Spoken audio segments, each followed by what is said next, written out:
Sir William Ruto knows that people were mugged and people were pocketed during his campaign trail. He even knows that a foreigner was killed by his motorcade, but he cannot even apologize. I think he does not have the feelings or the senses. I think they are long gone. Number two, on the question of the mental infirmity, the Constitution contemplates a scenario whereby a president can run insane. It contemplates a scenario whereby a president can go berserk. And that is why at 144 and 145 has been created.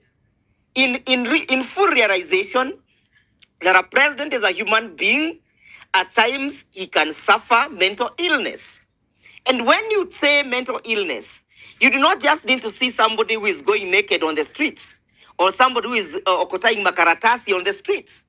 Even the statement that that individual is making is enough to tell us and for people who can assess whether he's in full control of his faculties. And that's why we are challenging Parliament, because Parliament is an institution where that should happen. Please bring a motion to discuss the conduct of the president.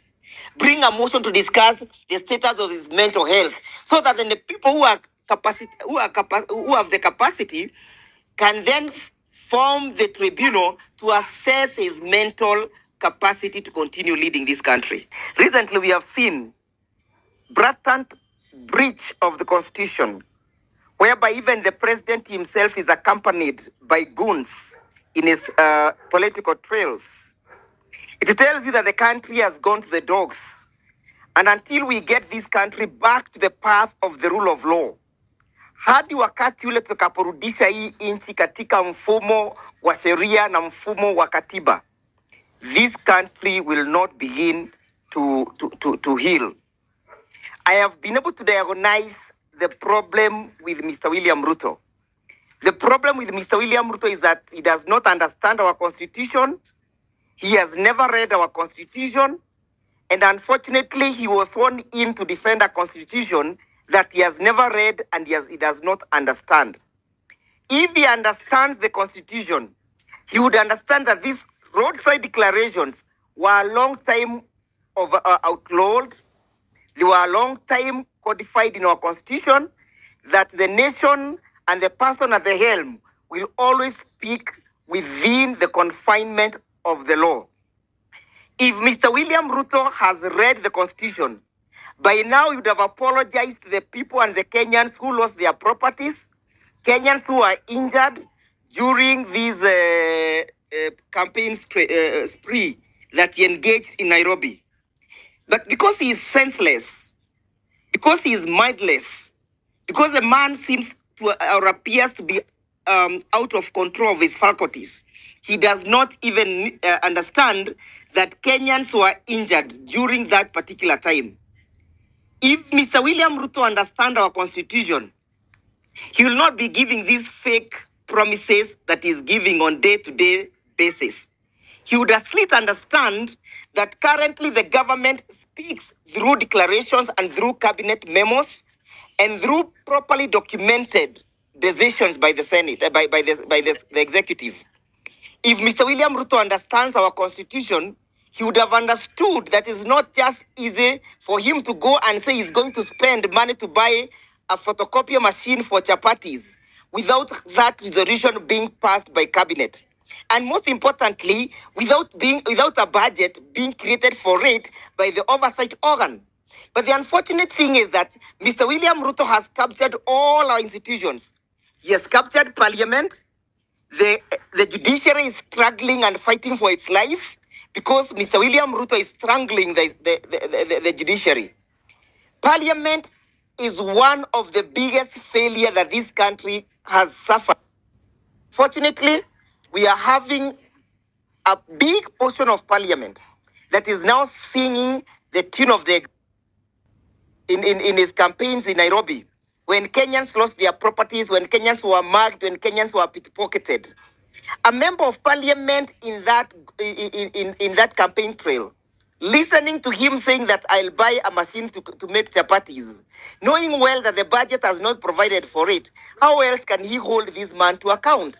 So, my brothers and sisters, we are having to sacrifice ourselves to reclaim this country to rebuild this country and to redeem this country. When we enacted the new constitution, we give unto ourselves a document that was to give and to always be the cardinal north. We wanted to break away from the past. We wanted a new beginning. And therefore the constitution, when we diagnosed the problem that the country was facing, we prescribed a cure for it. And the cure finds itself well seated within the four corners of the constitution. But I keep on saying as I land, it is not enough just to have a new constitution, a good constitution, a progressive constitution, or good laws. And I will take you back the memory lane.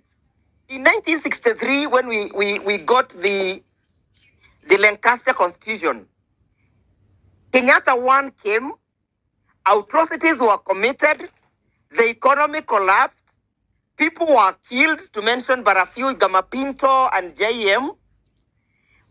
And we passed that era. Moi came, again with the Lancaster Constitution.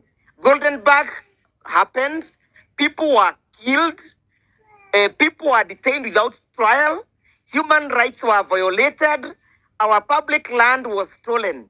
Again with the 1963 Constitution. But Kibaki came 2002 to 2013. The same document that Moi and Kenyatta abused.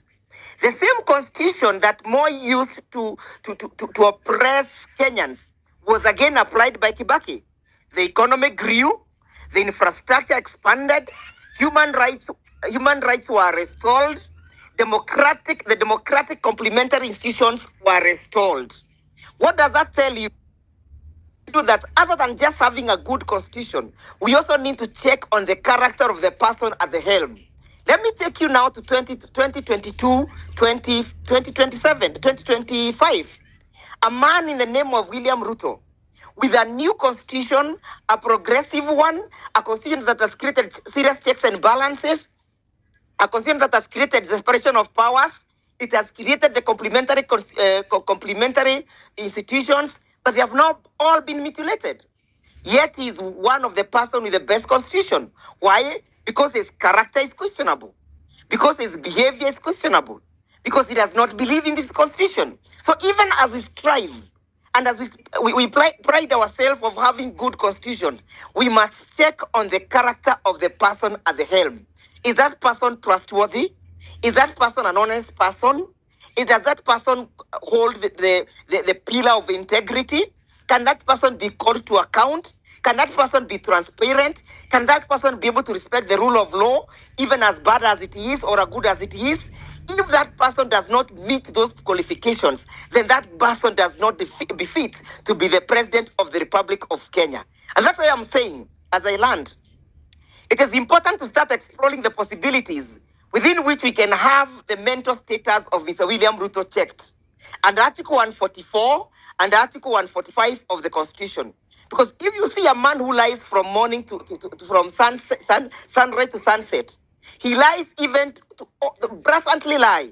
It tells you this man must not be in the full faculty of his in full control of his faculties. And that's his parliament. If parliament was what is contemplated to be in the constitution, they would have at least tabled a motion to discuss the mental infirmity or the mental stability or the mental wellness of Mr. William Ruto. To me, if I was to vote and give a card, I would give a red card as to his mental capacity to govern this country and to continue governing this country. I land.